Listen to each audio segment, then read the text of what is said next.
susunod na programa ay rated PG. Ito ay nangangailangan ng patnubay at gabay ng magulang para sa mga batang manonood.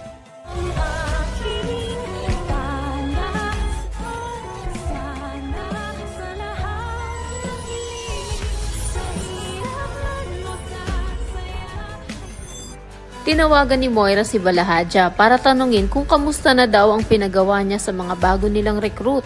Sagot naman ng kumag na pulis na nagawa na daw nila ng maayos ang pinag-utos niya.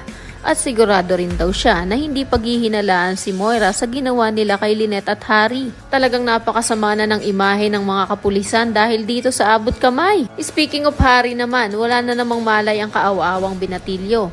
Dahil nang manlaban siya sa isa sa mga holdupper ay pinukpok siya ng baril sa ulo na naging dahilan para humandusay na lang siya sa sahig.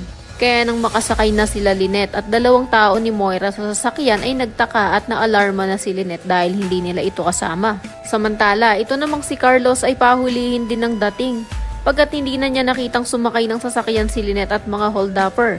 Pero nagtaka naman siya pagkakita niya ng kotse ni Harry na nakaparada sa harap ng bahay niya. Ano na lang kaya ang magiging reaksyon ni Carlos sakaling malaman niya ang nangyari kay Lynette at Harry? At ano din kaya ang balak nitong gawin kay Moira kapag nalaman niya na ang bruha ang may pakana ng lahat ng ito? Baka biglang bumaliktad ang kumag na doktor na si Carlos at isuplong na siya sa mga tanyag na siya talaga ang may hawak kay Lolo Pepe para naman makaganti ito sa ginawa ni Moira sa uniko iho niya na si Harry.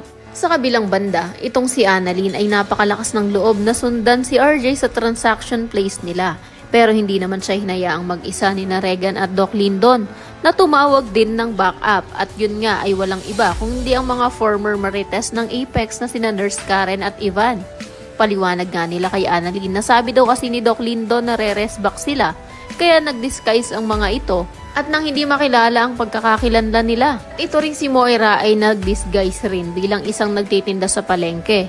Pagkat nakabistida at nagpalit pa ng wig para hindi siya makilala habang pinaglalaruan niya si RJ.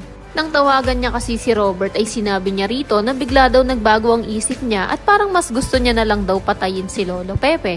Pati na rin itong si Robert. Napatitig na lang tuloy si RJ sa laser na nakatutok na sa katawan niya. Mailigtas pa nga kaya nila si Lolo Pepe o isa na namang nakaka-stress na eksena ang mapapanood natin bukas. O pwede rin naman kasing sina Nurse Karen at Ivan ang makakita kay Moira na mukhang palengkera. Kaya mapapatunayan pa rin ni Annalyn na tama ang lahat ng hinala niya na pakululang ni Moira ang lahat. Yan ang mga dapat nyo pang abangan. Kaya naman kung isa ka rin sa mga nagnanais na lumitaw naman itong si Kinito na assistant ni Lolo Pepe dahil ngayon